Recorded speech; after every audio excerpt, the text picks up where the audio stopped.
Hello everyone, there is a new Guild Wars 2 patch today, and with it came updates to the beginning world bosses. So, let's talk about it. I have some notes here just to keep me on track, but we're going to start out with the very first boss that I faced in its new state, this being the Swanier Shaman in the Norn starting area. Now, the model update, first and foremost, is so nice. It's actually above and beyond what I was expecting. I was maybe imagining, maybe a little bit of a bigger model, slightly more ice around his shoulders, but he continues to transform throughout the fight with new and interesting designs, and just the ice and the ice broodness of it is really, really cool. And of course, they did increase the total height and width of the model so that he's more visible from ranged and even in melee.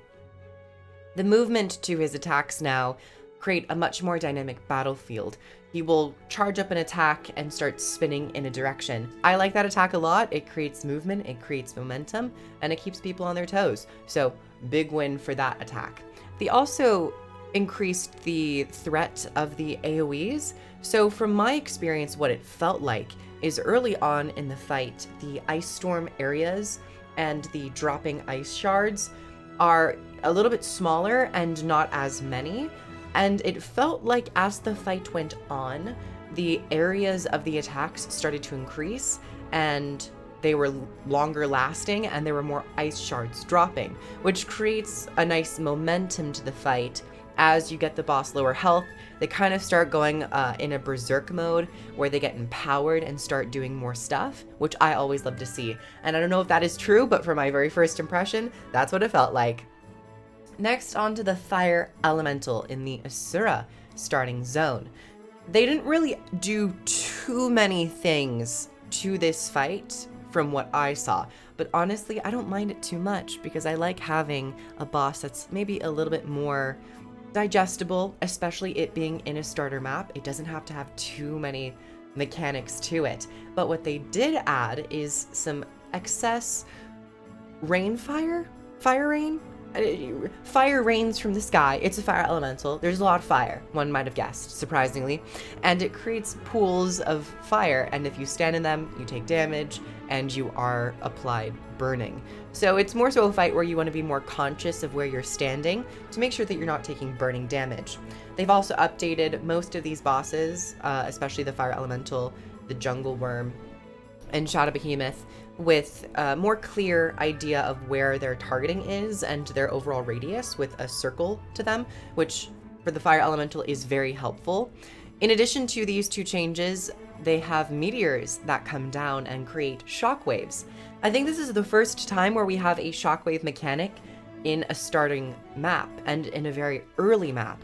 These shockwaves where you can jump over them didn't really start becoming a normal part of design, I think, until Heart of Thorns. So having this in a more early map, I think, is really important and smart. So overall, Fire Elemental isn't super complicated, but I think it is a perfect starting boss where it's dangerous and you want to be on your toes, but you're not inundated with information and mechanics that you have no idea what to do. Next, we have the Jungle Worm, which is the Sylvari starting boss. The texture update to the Jungle Worm is so crisp. It looks so detailed, so high resolution, and is really nice. I think that this model competes with the top spot with the Swanier Shaman. I would think for me, Swanier Shaman and the Sylvari Jungle Worm are my two favorite redesigns in like Guild Wars 2's history, because we don't often have redesigns anyway. Nevertheless, let's talk about mechanics. So the Jungle Worm will spit out poison fields in the area for ranged players to kind of be pressured by. So if you are playing in melee, you of course have to deal with the Jungle Worm's melee flails, which are more highly telegraphed, but if you're playing it ranged, you also have to worry about these pools of poison and also the ads around the area. So it really is a dynamic fight in terms of you're not going to be bored no matter where you're playing. There's always something for you to engage with, and there's always something for you to be reacting to. Also, to point out for ranged, those ads are actually pretty scary. Sometimes they would immobilize me and poison me and apply cripple, and those combinations in this fight are actually really, really scary. because of the new phases in this fight, which spawn extra ads of husks that start to travel towards the jungle worm to heal the boss. And it is up to the group and everyone there to tackle these ads, split up as best you can, break their break bars, and kill them. So with that combination of immobilization, cripple, and those weakening conditions, having Condi cleanse in this fight actually can come in pretty clutch. And I want to talk about the ads a little bit, because this is, I think, the only update to any of these 4 bosses where a break bar is introduced. With these ads, you have to break them first in order to do damage to them. Now, I am still, of course, always a proponent of getting rid of EMP and these certain masteries that kind of don't make Defiance bars that big of a deal. However, I was in a group and I don't think anyone was really using any EMPs or siege turtles, and it felt like the break bars were being tackled at a very normal rate, and at a rate that players who are maybe new would be able to understand and react over a couple seconds and be like, oh, this skill is lighting up and there's a break bar. Maybe I should use it. So in this situation, I loved it, but I'm just still kind of worried that down the line, when these ad phases pop up, break bars are going to be just depleted by EMPs and maybe siege turtles to a lesser extent. So it's just something in the back of my mind that I'm always thinking about. But in general, I love that this is a break bar focused mechanic. And as a whole, I think probably the jungle worm boss is my favorite in terms of, you know, the combination of the visual update as well as the mechanical changes. Really, really good job with the jungle worm. And then finally, the last boss that I fought was the Shadow Behemoth. And the Shadow Behemoth is really nice. His model update, I feel, brings a lot more solidness to his model. It feels like it's a bit more structured, where maybe the last one was a bit more like amorphous. It was a bit more loose. This one feels like you have more of a clear idea of where the target is and where the hitbox is. So I really like that aspect to the change. And I also appreciate what they've updated with the portals. The portals are objects, and as we know, objects in old Guild Wars 2 and vanilla Guild Wars 2 are usually unable to be afflicted with conditions or hit by critical attacks.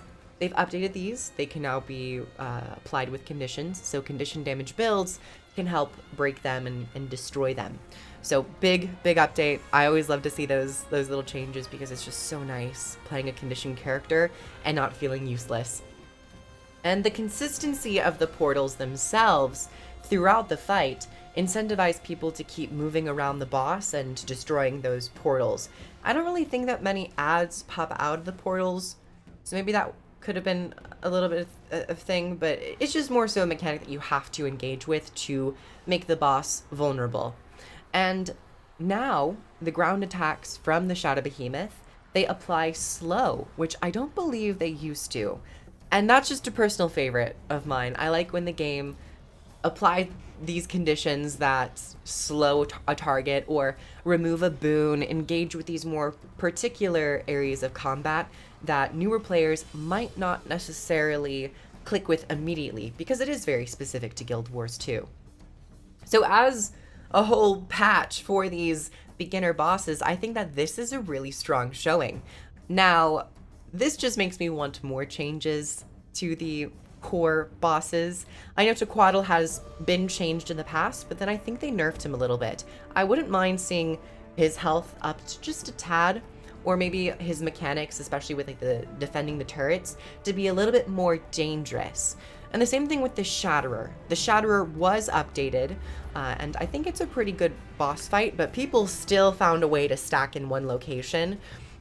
And it would be nice to, you know, throw a couple danger zones over there to promote people to spread out a little bit more, or for you to have a phase where you have to go and kill certain ads here and there. But overall, I love when they go back and update bosses, because this content is still run by so many players. It's not that it's just outdated content and it's like, oh, it was back in vanilla, only new players are experiencing it. Older veteran players, max level characters, are still going back and playing these styles of content. So I absolutely adore this.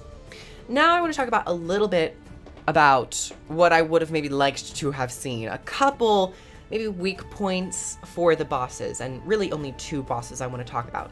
First and foremost is the Swanier Shaman. I love the fight. I love the model update, but there is one disappointing factor with the Swanier Shaman. The Swanier Shaman has a break bar, but it is locked for the entire fight that I saw. Now, it's possible that there might be a bug and it's supposed to be vulnerable at some point, but from my experience, day one, without a patch, there was no point in the fight where he was vulnerable to his break bar. I would like to see perhaps there be a phase, maybe 25-30% a bit later in the fight when he's getting more angry, where his break bar is vulnerable and he's preparing a large area effect attack that damages people, chills them, slows them, whatever you want. And it is up to the players around to break that break bar, to stun him for a couple seconds and expose him. Having just one mob that you're focusing on and have that break bar go vulnerable, and maybe players around say, hey, use your CC skills, you know, use things that can do defiance damage. That would be nice. So that was my one little disappointment with the Swanier Shaman. I think if they were to add a phase where you could even break the break bar, he doesn't even have to be preparing an attack, would just be nice to further incentivize players to recognize these systems. Now, my second boss, which I was a little bit more critical of, in some ways, is the Shadow Behemoth. Now, I think the nature of the Shadow Behemoth's attacks is a bit of an issue for melee characters. It seems that when he's attacking, he lifts his claws and his body up into the air to rain down some projectiles. From what I saw, it seemed that during that moment, which is very frequent and his most common attack, during that phase, only ranged characters can shoot him and in his face up above. And I fear that it would leave melee players, newer players, maybe like warriors or anyone with melee weapons, just like, I have 2 seconds in the entire fight sporadically where I can attack and I don't have another weapon set that has ranged, or I forgot to swap to a ranged weapon in that fight. So as the Shadow Behemoth is more of a spiritual entity, it would have been nice if maybe, you know, to take advantage of that theme, his head could remain down low on the ground while his arms are going up and preparing the meteors to come and strike. I mean, hell, even if I can do it, a spiritual entity like the Shadow Behemoth could definitely do it. And in a way that is also kind of unnerving, because it's like, oh, his face and whole body is still on the ground, but his arms are different. They're detached and can do whatever they want. So maybe a slight issue, but I also love that his claws, his hands, are also attackable. My other issue is that when I was playing my Dragon Hunter, I don't think that his claw targets were actually triggering my traps. Now, traps used to not be triggered by immobile objects or bosses that didn't move, but then they've made updates since then where even if a boss doesn't move and is just stagnant, it will still trigger the traps. So they will trigger on his head, on his face, but not on the 2 claws. I don't know if that's a slight bug or if that is just like, you just focus on the face, but anywho, just a couple little overall reviews of maybe a little bit more critical feedbacks for the 2 bosses. But as a whole, despite that, I still think that this update is really strong, and I loved seeing these updates. So I would love to hear what you think down below in the comments. Do you like these changes? Do you like the new models? Which one is your favorite? I would love to hear everyone's reactions about the bosses down below. If you'd like to help support the channel and get early access to videos, you can head over to the Patreon. And if you'd like to purchase Guild Wars 2 or try it for free, I have links down below, courtesy of ArenaNet. I'm also on Twitch every day of the week. But catch you there. Thank you all so much for coming, and I'll see you in the next video. Bye, everyone!